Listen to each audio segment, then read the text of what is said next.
Hey guys, Coach Jeff here from Training for Your Stockyards, and I want to give you guys a series on how to correct any type of ankle and knee impairment or pain that you might have. So it's a 4-step process that you need to be consistent with, and today I'm going to show you guys how to inhibit, how to lengthen, how to strengthen, and how to integrate these certain muscles to get rid of certain impairments.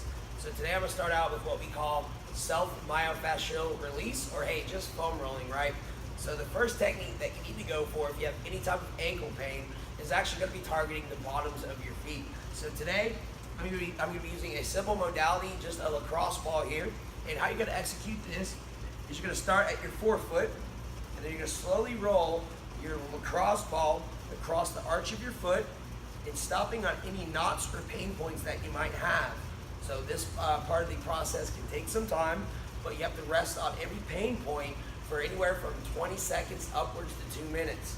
Okay, so you're gonna go all the way to the back of the foot, then you're gonna circle back around, and you're gonna make sure that you cover the whole area of the bottom of your foot. All right, so now we're gonna move on to using an actual foam roller. You can find all sorts of foam rollers out there on the market. Today I'm using like a trigger point foam roller that has knobs and ridges on it. If you haven't ever foam rolled before, I really don't recommend one of these, but this is the foam roller here. So what we're gonna do is we're gonna target the back side of the lower leg here, called your calves. And the way that you're gonna actually foam roll your calf is you're gonna actually start right above or right below the back of the knee here, and you're just gonna extend your arms to support your upper body, and you're gonna cross your legs on top of each other. Now what you're gonna do is you're gonna slightly lift your butt off the ground and slowly foam roll towards the ankle, once again, stopping on any trigger point for at least 20 seconds upwards to 3 minutes. You're gonna repeat that whole process, making your way all the way to the bottom, right above the ankle, and then back up to the bottom of the yes. All right, next up we're gonna foam roll the side of your leg here, the lower leg called your perennials. So now we're going to, once again, we're gonna start right below the knee joint, and you're gonna put your legs on top of each other. You're gonna support the shoulder with the elbow. You're gonna lift up, and you're gonna slowly crawl the foam roller all the way towards the ankle, repeating with the same tempo of about 1 to 2 inches per second. And as you get on top of a trigger pain point, you need to hold until that point releases. All right, so the last foam roll technique that we're gonna go through for the inhibition part of your correctives is foam rolling the lateral side of your thigh or the side of your leg, known as the IT band. As you walk, run, jump, all those things, this connective tissue takes a lot of beating, can become inflamed, which can lead to knee or ankle pain, okay? So basically what you're gonna do is in the same position as I just showed you, but now the foam roller is much higher up on the leg. It's actually gonna be right under your hip bone, and you're gonna take your top leg and cross it over the bottom leg. You're gonna slightly lift up that left leg here, and then you're just gonna slowly crawl. Now just be aware that this is one of the most painful part of your body is the foam roll, so just take time with it, right? Just build up your tolerance. But once again, you're gonna start from right under the hip bone, and you're gonna go right to the top of the knee, pausing on any trigger point for at least 20 seconds. All right, so now we've covered the inhibition part of your correctives. Now we're gonna go into the lengthening, right? So now we've got a lot of the knots out of the muscles. Now we're actually gonna physically cause those to release by lengthening them, put them under maximal tension. So once again, we're gonna start with the calves or the back side of the bottom leg, and you're gonna do your standing calf wall stretch. Now, a lot of people think they do this correctly, but there's a couple things you wanna make sure you do to make this effective, right? So you're gonna stand parallel to the wall, and you're gonna put your hands at about shoulder height, okay? You're gonna bring one leg up a couple inches away from the wall, and the leg that you wanna stretch will be all the way back. Now what you're gonna do is keep that back leg as straight as you can, make sure the heel doesn't leave the ground, and you're gonna slowly lower your body towards the wall by pushing through the heel of the back leg and bending your arms. Once you feel that muscle is fully lengthened and the heel is not leaving, you're gonna hold this stretch for at least 30 seconds.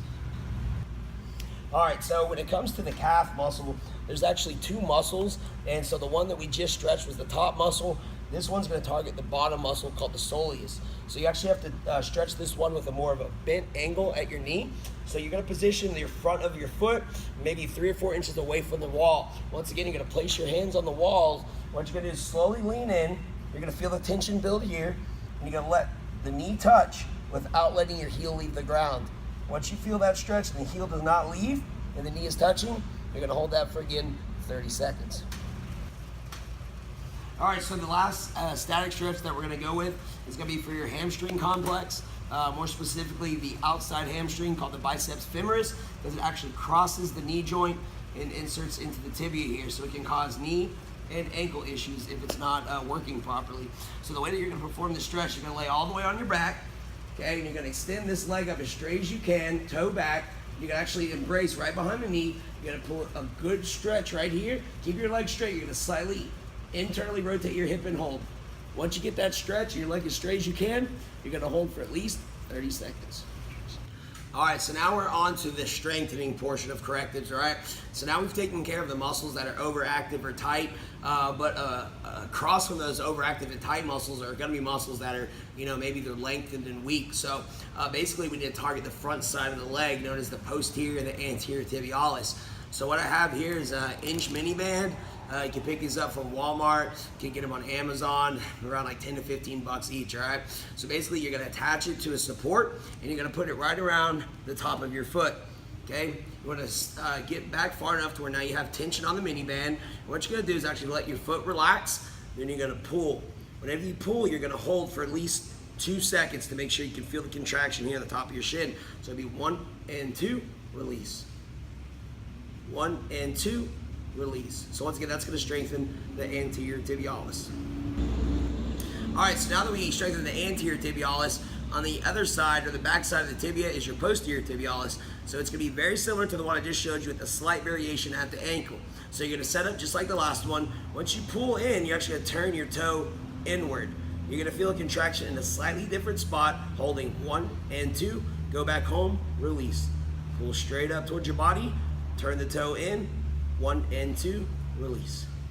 Go. All right, so now we're at the last step of your corrective exercise phase, which is integration. So it's taking all those muscles and we're getting them to communicate together in a dynamic movement. So one of the best ones here for any ankle and knee impairment is what we call a single leg multiplanar reach. So you're gonna start on one supported leg and you're gonna have a free leg here. Now the way that I describe it is you're gonna have this foot on top of an invisible phone book, back when those existed, all right? So what you're gonna do is you're gonna start by reaching right in front of you. Now you're gonna reach and point. You'll hold for 1 and 2, you'll come right back home. The second one, you're gonna reach out to the side, pointing towards your cone, 1 and 2.